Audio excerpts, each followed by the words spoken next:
వెంకటేశాయ. ఏడుకొండలవాడ వెంకటరమణ గోవింద గోవింద.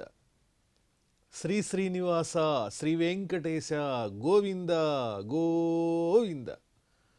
కలియుగ ప్రత్యక్ష దైవం శ్రీనివాస పరబ్రహ్మ అనుగ్రహ విశేషంతో శ్రీమద్భాగవతంలో ఏకాదశ స్కంధంలోని విశేషాలు యథాశక్తి తెలుసుకుంటూ ఉన్నాం.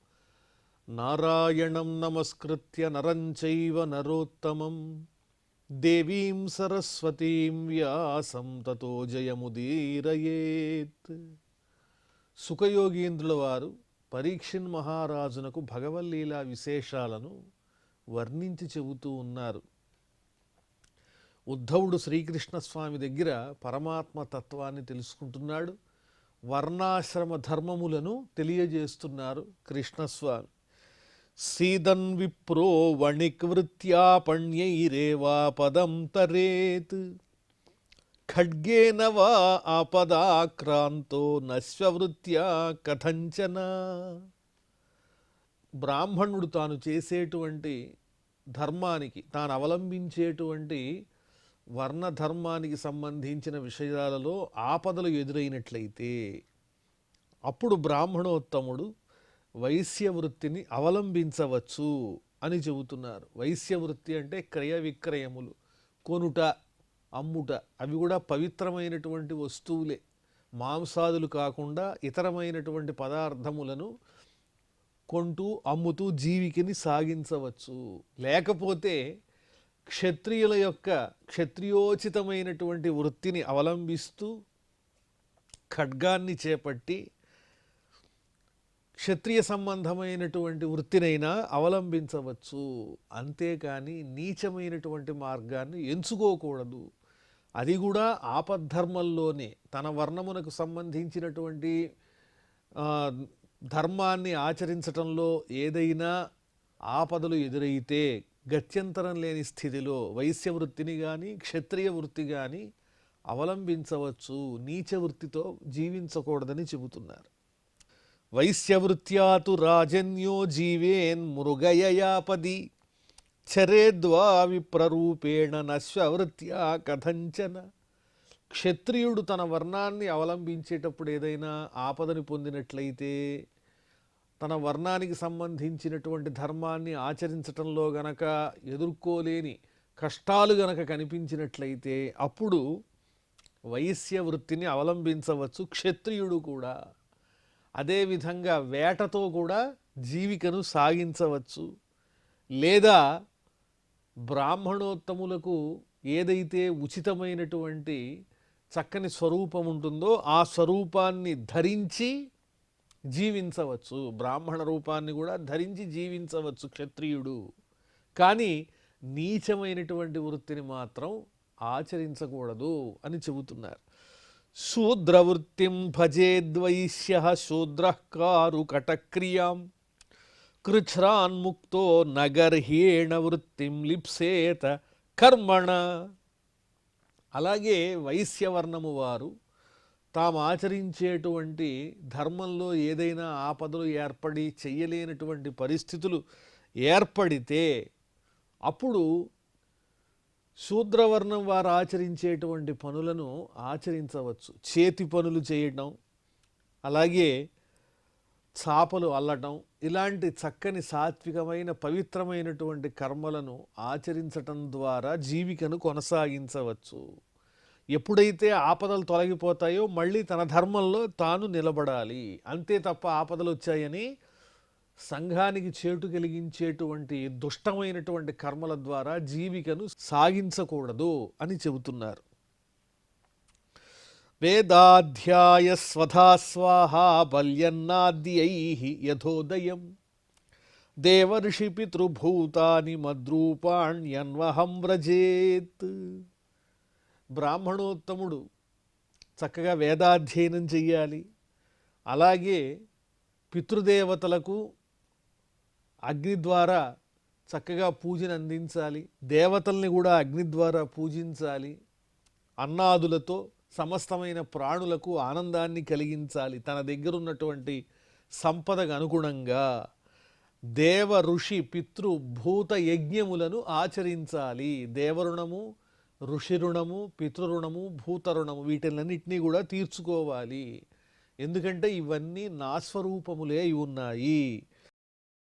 పిండ ప్రదానాదులు చేయటం ద్వారా పితృదేవతలు ఆనందిస్తారు. వేదాధ్యయనం ద్వారా ఋషి రుణం అనేటువంటిది తీరిపోతుంది. అలాగే హోమాదులు చేయటం ద్వారా దేవతలకు సంబంధించిన రుణం తీరుతుంది. పక్షులు ఇత్యాది వాటికి ఆహారాన్ని అందించటం ద్వారా భూతములకు తీర్చుకోవలసినటువంటి రుణం కాస్త తీరిపోతుంది. ఈ విధంగా దేవ ఋషి పితృభూత రుణములను తీర్చుకోవాలి బ్రాహ్మణోత్తముడని తెలియజేస్తూ, యదృచ్ఛయోపపన్నేన శుక్లేనోపార్జితేన వా ధనేనా పీడయన్ భృత్యా న్యాయేనైవాహరేత్ క్రతూన్. బ్రాహ్మణోత్తముడు యజ్ఞయాగాలు చేసేటప్పుడు ఆ ధనాన్ని న్యాయంగా ఆర్జించినటువంటి ద్రవ్యంతోనే చెయ్యాలి. అక్రమమైనటువంటి ఆర్జన కూడదు.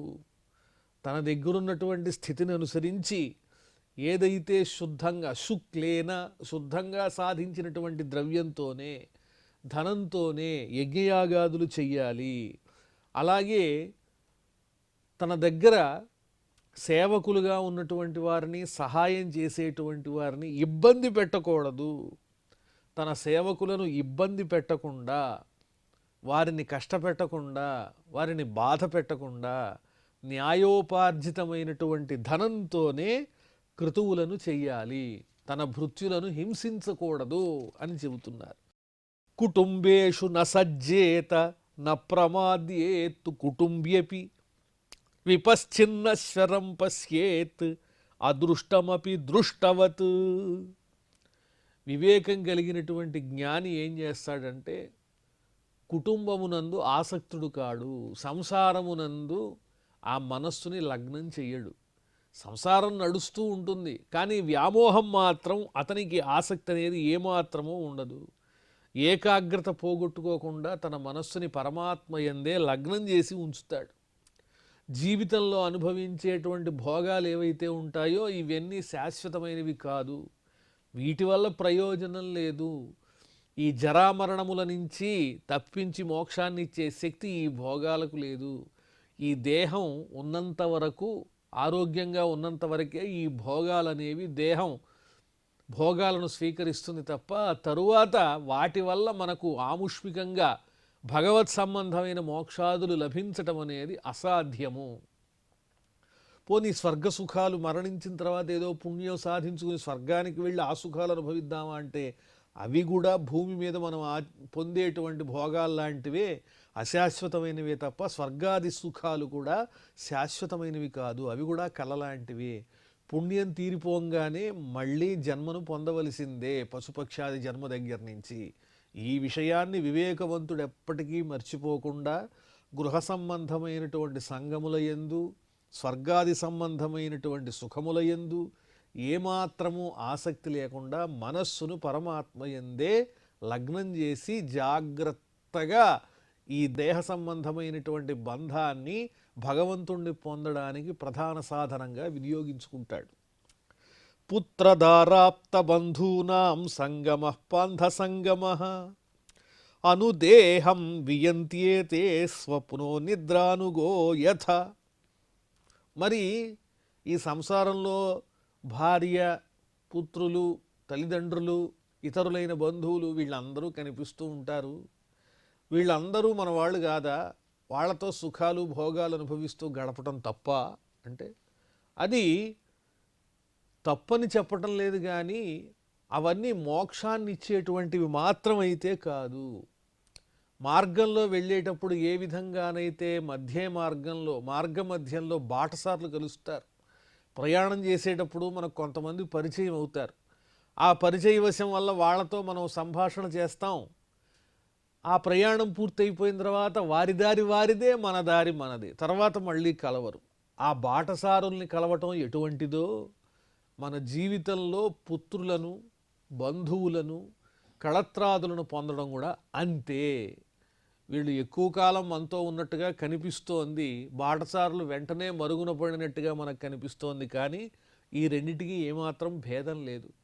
దారిని పోయేటువంటి వారు అప్పటికప్పుడు పరిచయమై తరువాత అదృశ్యమైనట్లుగానే మన కర్మబంధాన్ని బట్టి ఈ భార్యాపుత్రాదులు కూడా బాటసారుల్లాగా మనతో కలిసి ఉన్నారు తప్ప దీనివల్ల ఈ సంసార బంధాల వల్ల ముక్తి మార్గానికి మనం దూరం కాకూడదన్న విషయాన్ని జ్ఞాపకం పెట్టుకోవాలి.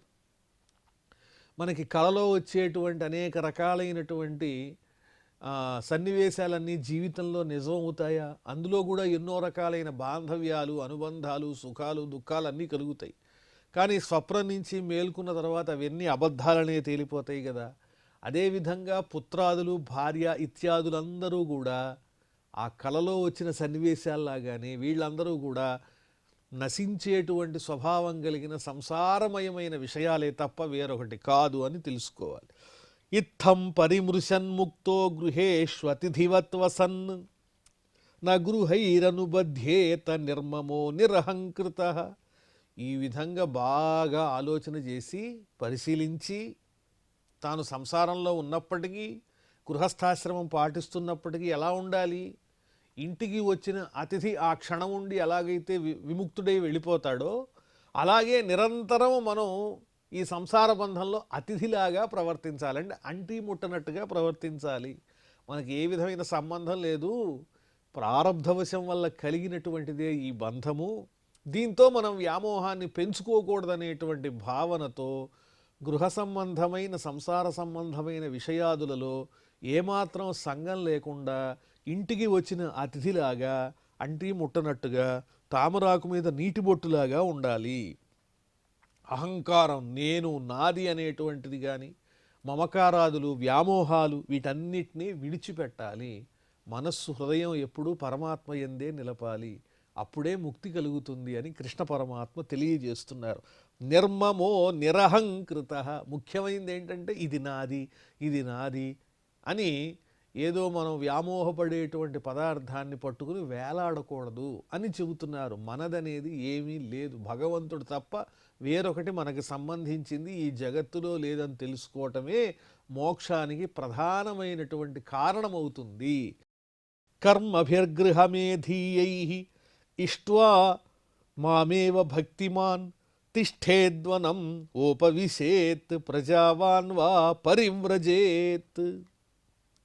గృహస్థాశ్రమాన్ని స్వీకరించిన తర్వాత సత్సంతానాన్ని పొంది వారితో చక్కగా ధర్మబద్ధమైనటువంటి జీవితాన్ని గడుపుతూనే భక్తిపూర్వకంగా దైవస్వరూపుణ్ణైన నన్ను ఆరాధన చేస్తూ సంగం లేకుండా గృహస్థ ధర్మాలను యథోచితంగా ఆచరిస్తూ గృహస్థుగా అయినా ఉండవచ్చు, లేదా గృహస్థాశ్రమం గనక అనుభవించటానికి శక్తి లేకపోయినట్లయితే వానప్రస్థాశ్రమాన్నైనా స్వీకరించవచ్చు, లేదా సన్యాసాశ్రమాన్నైనా స్వీకరించవచ్చు అని చెబుతున్నారు. యస్త్వాసక్తమతిర్గేహే పుత్ర విత్తేషణాతురః స్త్రైణః కృపణధీర్మూఢో మమాహమితి బధ్యతే. ఇంటి మీద, బంధువుల మీద, పుత్రాదుల మీద బుద్ధి గనక ఆసక్తిని పెంచుకున్నట్లయితే, ధనం మీద దారేషణ, పుత్రేషణ, ధనేషణ అనేటువంటి ఈషణలు గనక ఈ బుద్ధికి పెరిగినట్లయితే స్త్రీలోలులై అసలైనటువంటి జ్ఞానాన్ని మర్చిపోయి దీనులై, దీనబుద్ధి కలిగినటువంటి వారై, అజ్ఞానులై వ్యామోహంతో కొట్టుమిట్టాడుతూ నేను నాది అనేటువంటి బంధములతో కట్టబడినటువంటి వారై సంసారాన్ని దాటలేక ఈ జనన మరణ చక్రంలో తిరుగుతూనే ఉంటారు తప్ప నన్ను చేరుకోలేరు అని చెబుతున్నాడు పరమాత్మ. అహో మే పితరౌ వృద్ధౌ భార్యా బాలాత్మజాత్మజా అనాథా మామృతే దీనా కథం జీవంతి దుఃఖితా. అయ్యో, నా తల్లిదండ్రులు వృద్ధులు, నా భార్యకు నేనంటే ఎంతో ప్రేమ, నా పిల్లలు ఇప్పుడిప్పుడే ఎదుగుతున్నారు, వీళ్ళందరినీ వదిలి నేను ఎలా ఉండగలను, అసలు నన్ను వదిలి వీళ్ళు ఉండగలరా, నా భార్య కానీ, తల్లిదండ్రులు కానీ, నా పుత్రులు కానీ వీళ్ళందరూ నన్ను వదిలి ఉండలేరు, వీళ్ళంతా నేను లేకపోతే అనాథలైపోతారు అనేటువంటి భావనతో ఎప్పుడూ వారినే తలుచుకుంటూ ఆ వ్యామోహంలోనే జీవించకూడదు. దానివల్ల దుఃఖమే తప్ప వేరొకటి లేదు. అంటే ఇవన్నీ జీవితంలో ఈ భావాలు కలగవా? అంటే ప్రేమానురాగాలు ఉండటం దోషమా? భార్య పుత్రుల మీద, తల్లిదండ్రుల మీద ప్రేమ, అభిమానం, గౌరవం, తల్లిదండ్రుల మీద భక్తి ఇవన్నీ తప్ప? ఇవి తప్పని చెప్పటం కాదు. మోక్షమునందు ఇచ్ఛ కలిగినటువంటి వాళ్ళు ఒక అతిథిలాగా క్రమక్రమంగా ధర్మబద్ధంగా గృహస్థాశ్రమాన్ని ఆచరిస్తూ తామరాకు మీద నీటి బొట్టులాగా ఉండాలే తప్ప మమైకమైపోయి మోహాన్ని పొంది వీళ్ళు లేకపోతే నేను లేను, నేను లేకపోతే వీళ్ళు లేరు అనేటువంటి ఒక విధమైనటువంటి బంధాన్ని పెంచుకోకూడదు. ఆ బంధాన్ని పెంచుకోవటం అనేటువంటిది మోక్షానికి మనకి అడ్డుగా నిలుస్తుంది. శ్రీకృష్ణ పరమాత్మ అర్జునునకు తెలియజేసింది అదేగా. వీళ్ళందరినీ నేను చంపుతున్నాను అనుకుంటున్నావు, నీ చేతిలో వీళ్ళు మరణిస్తున్నారు అనుకుంటున్నావు, కనిపించే వాళ్ళంతా నీ బంధువులు అనుకుంటున్నావు, కాబట్టి ఇదంతా కూడా నీకు అజ్ఞానవశం వల్ల కలిగింది. దాన్ని విడిచిపెట్టి నీ కర్తవ్యాన్ని మాత్రమే, ఫలితాన్ని ఆశించకుండా కర్తవ్యాన్ని నిర్వహించని చెప్పాడు. అదేవిధంగా ప్రారబ్ధవశం వల్ల కలిగినటువంటి ఈ దేహం ఏదైతే ఉందో, ఈ దేహం వల్ల కలిగినటువంటి ఆ వికారాలు, మమకారాలు, ఈ బంధాలు వీటన్నింటినీ తప్పనిసరిగా ధర్మబద్ధంగా ఆచరిస్తూ వాటి మీద వ్యామోహాన్ని మాత్రం పెట్టుకోకుండా నిజమైనటువంటి లక్ష్యం ఏదైతే ఉందో దాన్ని సాధన చేయటమునందు ఎప్పుడూ అప్రమత్తుడై ఉండాలి జ్ఞాని. ఇదే పరమావధి అనేటువంటి భావన ఉండకూడదు. ఈ సంసారమే పరమావధి, నా బంధువులతో, పుత్రులతో, మిత్రులతో, తల్లిదండ్రులతో వీళ్ళందరితో నేను ఆనందంగా జీవించటమే పరమావధి అని కాకుండా దాన్ని ధర్మబద్ధంగా గృహస్థాశ్రమాన్ని ఆచరిస్తూనే మనస్సు మాత్రం స్వామి ఎప్పుడయ్యా నాకు వీటి నుంచి విముక్తి, నేను ఒక అతిథిలా వచ్చాను కర్మపాశం వల్ల, నన్ను ఎప్పుడయ్యా నువ్వు ఆదరించేది, మళ్ళీ ఈ జన్మ లేకుండా చేసేదని మనస్సు మాత్రం పరమాత్మ మీద పెట్టాలి అని చెప్పటమే ఇందులో ఉన్నటువంటి సారాంశం. ఏవం గృహాశయా క్షిప్త హృదయో మూఢధీరయం అతృప్తస్థాననుధ్యాయన్ మృతోంధం విశతే తమః. ఈ విధంగా ఇంటికి సంబంధించినటువంటి బంధాల మీద మనస్సుని పారవేసుకుని మూర్ఖులై ఈ బుద్ధి పని చెయ్యకుండా, తృప్తి లేకుండా ఎన్నాళ్ళు ఈ సంసార సుఖములనుకునేటువంటి ఎండమావులను అనుభవించిన తృప్తి తీరక వాటిల్నే చింతిస్తూ చిట్ట చివరికి నిజమైన లక్ష్యాన్ని భగవంతుని చేరకుండానే, భగవద్జ్ఞానాన్ని పొందకుండానే మరణించి మోహాన్ని పొందటం చేత అంధకారంలో ప్రవేశిస్తున్నారు. అంధకారంలో ప్రవేశించటం అంటే మళ్ళీ జన్మను పొందుతున్నారు, లేదా నరకం పాలవుతున్నారు, మళ్ళీ పశుపక్ష్యాది జన్మలన్నింటినీ పొందుతున్నారు తప్ప నిజమైన నన్ను మాత్రం తెలుసుకోలేకపోతున్నారు అని పరమాత్ముడు సవివరంగా ఉద్ధవునకు వర్ణించి చెబుతూ ఉన్నారు. ఇక్కడితో మనం ఏకాదశ స్కంధంలో 17వ అధ్యాయాన్ని పరిపూర్ణం చేసుకున్నాం. ఇప్పుడు 18వ అధ్యాయంలో ప్రవేశిస్తున్నాం.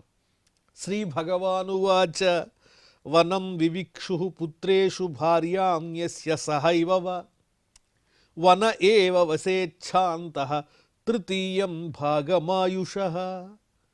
మూడవ ఆశ్రమమైనటువంటి వానప్రస్థాన్ని స్వీకరించాలనుకున్నటువంటి వారు ఏం చెయ్యాలి అంటే, పుత్రులందరినీ విడిచిపెట్టి భార్యను పుత్రుల సంరక్షణలో ఉంచి అరణ్యంలో ప్రవేశించాలి. ఒకవేళ భార్య పుత్రుల వద్ద ఉండడానికి అంగీకరించకపోయినట్లయితే ఆమెతో సహా అరణ్యంలో ప్రవేశించాలి. వన ఏవ వసేచ్ఛాంతః, వనమునందే శాంత స్వభావంతో ఇతరమైనటువంటి కర్మలయందు ఏమాత్రం ఆసక్తి లేకుండా, ఏ బంధాలు లేకుండా అక్కడే ధర్మంగా భగవంతుడిని చింతిస్తూ గడపాలి. ఆయుష్ యొక్క 3వ భాగంలో వానప్రస్థాశ్రమాన్ని స్వీకరించాలి. కందమూల ఫలైర్వన్యైః మేధ్యైః వృత్తిం ప్రకల్పయేత్ వసీతవల్కలం వాసః తృణపర్ణాజినాని చ. అరణ్యంలో ఏ విధంగా ఆ వానప్రస్థాశ్రమాన్ని గడపాలో చెబుతున్నారు. అరణ్యంలో దొరికేటువంటి కందమూల ఫలాలను, పవిత్రమైనటువంటి కందమూల ఫలాలను దొరికిన వాటిని స్వీకరిస్తూ వాటితోనే తృప్తి పడుతూ జీవికిని గడుపుకోవాలి. పవిత్రమైనటువంటి చక్కని భావంతో జీవించాలి. అలాగే చెట్ల బెరళ్లను వల్కల వస్త్రములను ధరించాలి, పట్టు పీతాంబరాలు కావాలి, ఇట్లాంటి కోరికలు ఇంకా ఉండకూడదు. ఆ చెట్ల బెరళ్ళు నార వస్త్రాలని ధరించి వాటితోనే జీవితాన్ని గడపాలి. లేదా గడ్డి జాతులకు సంబంధించిన వాటిని వస్త్రాలుగా ధరించాలి, లేదా జింక చర్మాన్ని ధరించాలి, లేకపోతే ఆకులనే వస్త్రాలుగా తయారు చేసుకుని వాటిని ధరించాలి. అంతే తప్ప విలువైనటువంటి అమూల్యమైనటువంటి రత్నాభరణాలు అదేవిధంగా పట్టు పీతాంబరాలు ధరించి వానప్రస్థాశ్రమాన్ని గడపకూడదు. అంటే ఆశని త్యజించటమే ఒక తర్వాత ఒకటి వచ్చేటువంటి ఆశ్రమాల్లో మనం తెలుసుకోవలసినటువంటి ప్రధానమైన విషయం. ఈ సంసార సంబంధమైన బాధ్యతలన్నింటినీ వదిలిపెట్టేసి పవిత్రమైనటువంటి హృదయంతో భగవంతుని మీద దృష్టి నిలిచే విధంగా ఐహికమైనటువంటి సుఖాలని తృణప్రాయంగా విడిచి దేహం మీద ఉన్నటువంటి మమకారాన్ని వదిలి జీవించాలి. కేశరోమ నఖశ్మశ్రుమలాని బిభ్రుయాద్దత నధావేదప్సు మధ్యే తత్రికాలం స్థండిలేశయ. అయ్యో, ఈ కేశ సంస్కారం లేదు, సంపెంగ నూనె లేదు, ఇలాంటి ఆలోచనలు లేకుండా అంటే చక్కగా కేశములకు నూనె పెట్టి అందంగా వాటిని అలంకరించుకోవడం ఇలాంటివన్నీ ఇక విడిచిపెట్టాలి వానప్రస్థాశ్రమంలో. ఈ నఖములన్నీ కూడా అటదిడ్డంగా పెరిగిపోతున్నాయి, వీటిని అందంగా కత్తిరించుకోవాలి. అలాగే ఈ గెడ్డము, ఈ మీసము, ఈ శిరస్సున ఉండేటువంటి ఈ కేశములు ఇవన్నీ కూడా పెరిగిపోతూ ఉన్నాయి, వీటిని అందంగా అలంకరించుకోవాలి, కత్తిరించుకోవాలనేటువంటి కోరిక కూడదు అని చెబుతూ ఉన్నారు. అలాగే 3 పూటల స్నానాన్ని ఆచరించాలి, నేల మీదే నిద్రించాలి, పట్టు పరుపులు కావాలి, హంసతూలిక తల్పాలు కావాలని కోరుకోకూడదు. అరణ్యంలో నేల మీద శయనించాలి. వస్త్రాలుగా చెట్ల బెరళ్లను కానీ తృణజాతులకు సంబంధించిన వాటిని కానీ ఆకులను కానీ ధరించాలని చెబుతూ 3 పూట్ల స్నానం చెయ్యాలి. అలాగే దంతధావనం కూడా, పళ్ళు తోముకోవటం కూడా చక్కగా నిగనిగలాడే విధంగా పళ్ళను అందంగా పెట్టుకోవాలనే కోరిక కూడా పనికిరాదు అని చెబుతున్నారు. గ్రీష్మే తప్యేత పంచాగ్నీన్ వర్షాశ్వాసారషాడ్జలే ఆకంఠమగ్న శిశిరే ఏవం వృత్త తపశ్చరేత్. వేసవికాలం వస్తే 4 పక్కల 4 అగ్నుల్ని పెట్టుకుని 5వ అగ్నిగా సూర్యుణ్ణి నిరీక్షిస్తూ తపస్సు చెయ్యాలి. కుమార సంభవంలో కాళిదాసు వర్ణించి చెప్పారు పార్వతీదేవి తపస్సు. అలాగే ఇక్కడ కూడా దాన్ని గుర్తు చేస్తూ వేసవి కాలంలో 4 అగ్నుల మధ్య సూర్యుణ్ణి చక్కగా చూస్తూ తపస్సు చెయ్యాలి. చలికాలం వచ్చిందంటే కంఠం దాకా నీటిలో మునిగి తపస్సు చెయ్యాలి. వర్షాకాలంలో వచ్చేటువంటి వర్షాలను సహించాలి. అంటే శీతోష్ణములు, సుఖదుఖాలు ఇత్యాది ద్వంద్వములను విడిచిపెట్టాలి అని చెబుతున్నారు. ఈ విధంగా వానప్రస్థాశ్రమంలో ఆచరించవలసినటువంటి ధర్మాలను కృష్ణ పరమాత్మ ఉద్ధవునికి తెలియజేస్తున్నారు. మరి ఆ తరువాత విశేషాలన్నీ మనం మళ్ళీ తెలుసుకుందాం. ప్రస్తుతం క్షమాప్రార్థనాదులతో ఈ కార్యక్రమాన్ని పరిసమాప్తం చేసుకుందాం. అథ క్షమాప్రార్థన. యదక్షరపదభ్రష్టం మాత్రాహీనంచ యద్భవేత్ తత్సర్వం క్షమ్యతాం దేవ నారాయణ నమోస్తుతే. శ్రియఃకాంతాయ కళ్యాణ నిధయే నిధయేర్ధినాం శ్రీవేంకటనివాసాయ శ్రీనివాసాయ మంగళం.